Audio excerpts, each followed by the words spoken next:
Hello, welcome back. In this video, we're going to learn about abstract classes. Abstract classes are those where one or more methods are not defined yet. Let's go ahead and create one and see how it looks. Let's go ahead and right click, create a new class. So you would do the same way. There is no other option like abstract class. You would just create a new class. Let's call it shape, right? We're going to create a class that is just a basic class for any shape like circle, square, um, any type of shape, right? But this is just going to be a generic type or abstract type shape. And in here, we may want to say the shape has string um, fill color, because each shape can have a fill color, right? And then you can also have public string border color. We can also go ahead and create our getters and setters. So do the source, generate getters and setters, select all, select both of them, and then hit OK. So there you go, you got the getters and setters as well. Now, let's say we want to add another method called public double calculate area, right? So I'm going to create a method that basically will calculate the area of the shape and it will return it in a double, right? But I put a semicolon here and not the curly braces that would define the body of the method. And that's because at this point we're talking about some arbitrary shape, right? We don't know what shape it is. It could be a circle, rectangle. We don't have a way to calculate the area for a shape itself because we don't know what shape that is. So we cannot really define anything. If we have to put a semicolon here, we have to make this method abstract.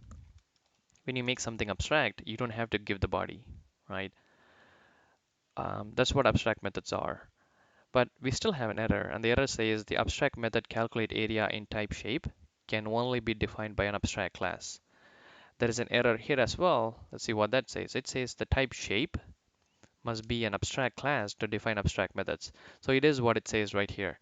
If you make any method abstract within a class, you have to make the class as well abstract. Because think about it, this is a class that has a method calculate area, but does not really say how to calculate the area, right?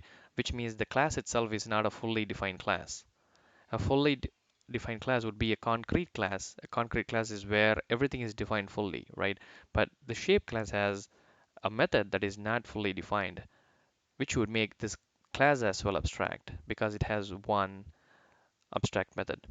Now, if you were to type abstract here as well, the error now goes away. So we've learned two things here. One, if any method is abstract, we have to make the class also abstract.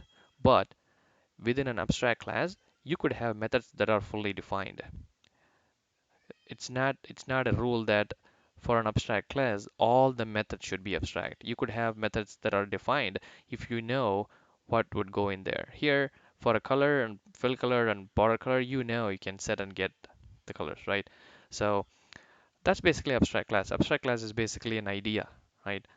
The ultimate base class, right? From which child classes can inherit. And that's basically what abstract classes are used for. You define whatever the basic things are in this parent class, and then you can create child classes that inherit from this. For example, you can create a class for rectangle that can inherit from shape, right? But then with rectangle, you would know how to calculate the area. So you could go ahead and implement calculate area in there. Let's go ahead and try to do that, right? Let's go ahead, right click, create a new class. We will name it rectangle. Hit finish.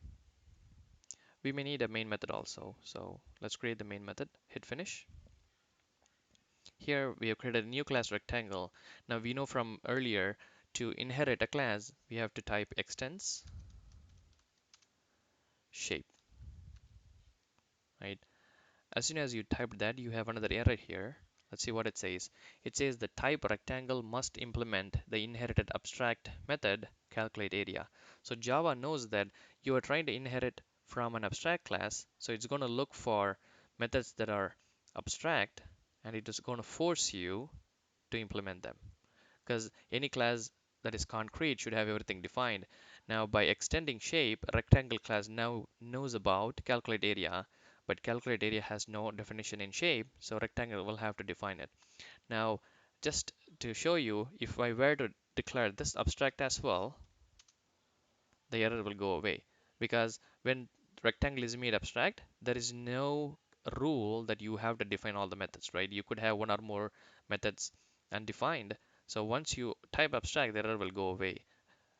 But again, this is going to be an abstract class. You're going to have to create another child class that will implement it. So that's how it goes. Now let's go ahead and delete it, which means we have to define that method. Now Eclipse has a shortcut. So if you go here, it says um, add unimplemented methods, right? If you click it, Eclipse will automatically populate an overridden method, calculate area, right? And it's going to put in return 0 because the return type is double.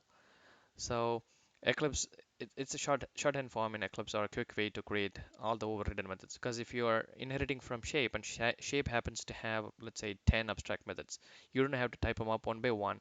Just by clicking that add unimplemented methods, Eclipse will automatically populate all of them for you. Right? Now let's go ahead and define rectangle class. So I'm going to bring this main method down, and in here a rectangle would have a length and breadth, right? So you could type private double length, and then you can say private double breadth, right? Now one more thing we are learning here is we can extend from abstract class, but we can go ahead and define new data fields and new methods in rectangle apart from the ones that you're inheriting. So for rectangle, we have length and breadth that is defined. So let's go ahead and create our constructors as well. Our constructor public rectangle, and we're going to get a double length and then double breadth, curly braces. And then if you remember, we got to do this dot length equals length, and then this dot breadth equals breadth. So there you go. Our constructor is ready. Now in calculate area, we have to say um, return. Let's create another variable in no double area equals 2 into length into breadth. So is that the formula? I believe so. So, and then we can return area. Or I think it's length into breadth. Sorry. Yeah, that was terrible. Now you can tell I failed the math class. So in here, now we can call that method. So we can say rectangle rect equals new rectangle of, let's say, phi 2. And then we can say system dot out dot println of rect dot calculate area. Save it. Let's right click, run as Java application. There you go, 10. So we got the area displayed. But the calculation was not the point of this exercise.